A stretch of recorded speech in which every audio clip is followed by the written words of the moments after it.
Okay, so for those of you who are saying that, oh, it's probably the wrong thermostat, it's going someplace else, it's not the right thermostat I'm looking at, it's another thermostat, it is the right thermostat. And I don't know what else you're going to say, but this is what I'm going to do. I'm going to the compressor contactor, and I'm just going to pull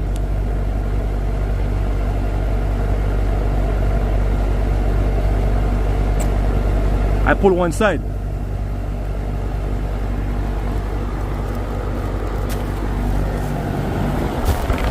Looks like it's still going. Let me get my meter, and I'm going to go in there, and I'm going to do some voltage testing. Stay tuned.